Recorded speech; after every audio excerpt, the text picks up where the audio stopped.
Bon, là, comme promis, un exemple. PVI, assurez-vous de bien organiser vos calculs parce qu'ils vont prendre un petit peu d'espace cette fois-ci.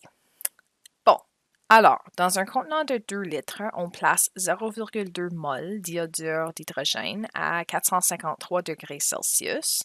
Il se décompose selon la réaction suivante et sa concentration à l'équilibre est 0,078 mol par litre. Quelles sont les concentrations des autres substances à l'équilibre et quelle est la valeur de Kc? Bon, alors quelques questions incluses là-dedans. Premièrement, ce que nous avons été donné. Numéro 1, vous allez d'habitude avoir la réaction chimique donnée pour ces genres de questions ici. Vérifiez qu'elle est équilibrée si vous voyez des coefficients, c'est bel et bien le cas, mais faites un petit check quand même. L'autre chose qu'on a été donnée, donc on connaît la concentration, on connaît le montant initial de HI, 0,200 mol. Et on a aussi le volume du contenant. Encore, nos tableaux IVE et nos expressions de Kc, on doit travailler avec des concentrations, donc un petit calcul à faire avec ça. Finalement, la dernière chose que nous avons été donnée, en fait, nous avons une concentration à l'équilibre de HI. Donc, nous avons un donné initial et un donné à l'équilibre. Alors, avec ça, on devrait avoir toute l'information nécessaire pour trouver nos concentrations des autres substances, donc il me manque l'hydrogène et l'iode. À ce point-là, si nous connaissons toutes les concentrations à l'équilibre des trois substances, nous pouvons déterminer la valeur de Kc comme vous avez fait dans la leçon 2. Bon, première étape. Encore, on a mentionné que nous pouvons seulement travailler avec des concentrations. Alors, étape numéro 1 sera de convertir ce montant initial en concentration.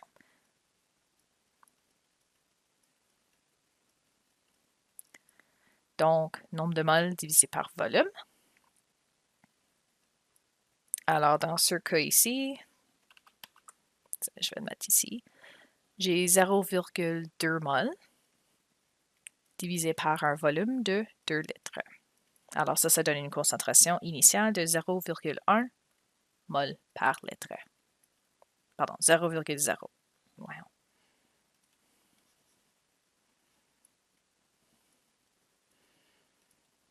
Alors, ça donne une concentration initiale de 0,1 mol par litre. Bon, maintenant que nous avons une concentration, là, on peut commencer à remplir un peu notre tableau IVE. Alors, je vous recommande fortement pour le tableau IVE de recopier l'équation chimique en haut. Vous avez besoin des informations incluses là-dedans et de vous laisser un peu d'espace aussi. Alors, l'équation du HI gaz forme H2 gaz plus I2 gaz.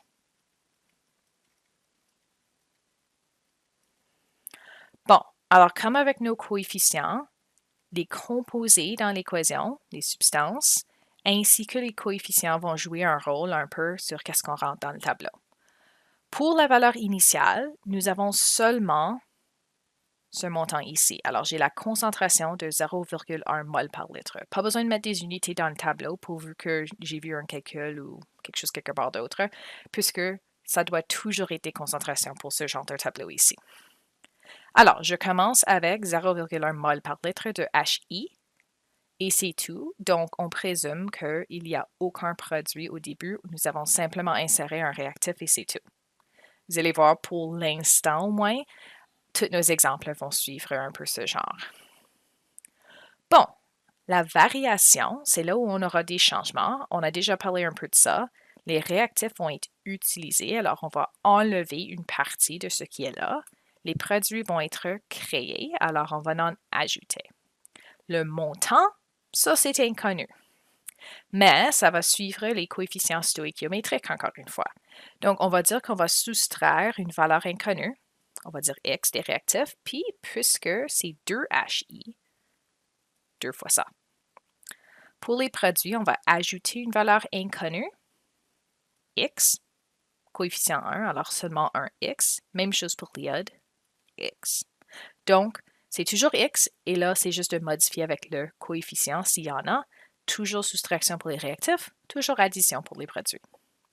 Bon, là, à l'équilibre, on peut générer l'expression. Alors, si j'ai commencé avec 0,1 mol par litre, à l'équilibre, après qu'on a enlevé 2x, j'aurai 0,1 moins 2x. Ça, c'est mon expression. Pour H2, c'est 0 plus x, alors simplement x. Et même chose pour l'iode. Donc, ça, c'est nos expressions pour la concentration de chaque substance à l'équilibre. Bon, pour cet exemple ici, j'ai été un peu plus généreux. Je vous ai donné la concentration de HI à l'équilibre. Donc, on sait que ceci est égal à 0,078 mol par litre.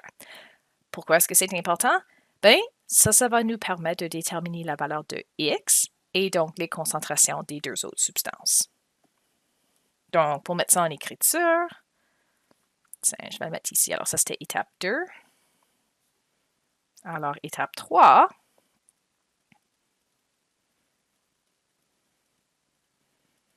Alors, à l'équilibre, la concentration de HI est égale à 0,078 mol par litre.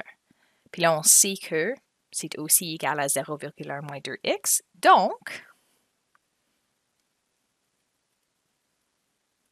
cette expression doit être égale à notre concentration à l'équilibre. Je ne vais pas inclure les unités pour le moment, je vais simplement les ajouter à la fin. Donc là, l'idée, c'est que nous devons simplement isoler la valeur de x. Donc, ce que je vais faire,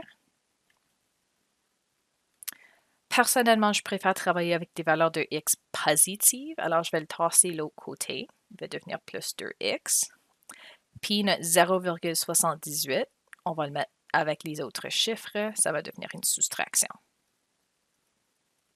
Puis tiens, je vais réécrire ça pour le mettre un peu au propre. Alors 0,1 moins 0,078 est égal à 2x. Voilà.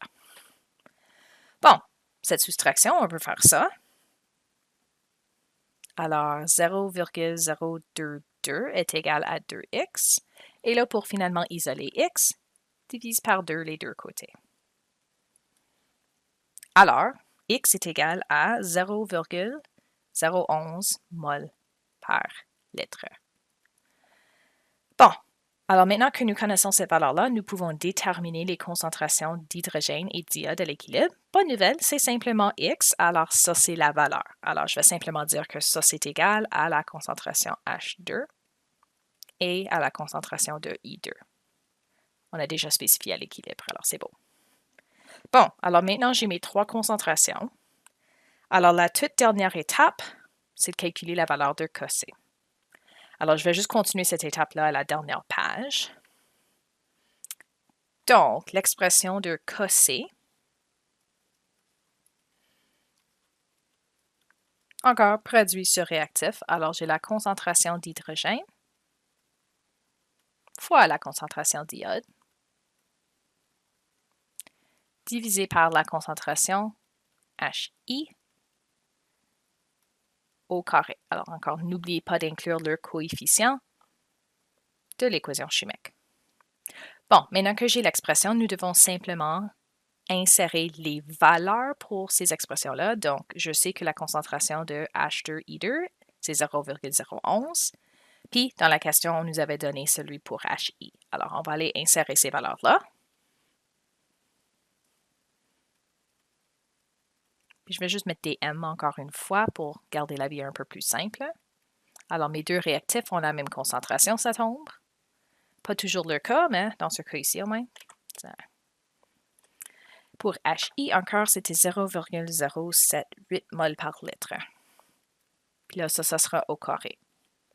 Là, vous avez besoin de suivre Repetmos, alors de faire au carré la multiplication, ensuite votre division, et ça vous donne la valeur de Cossé. Donc, vous devriez obtenir une valeur de 0,02. Et voilà, nous avons répondu complètement à la question.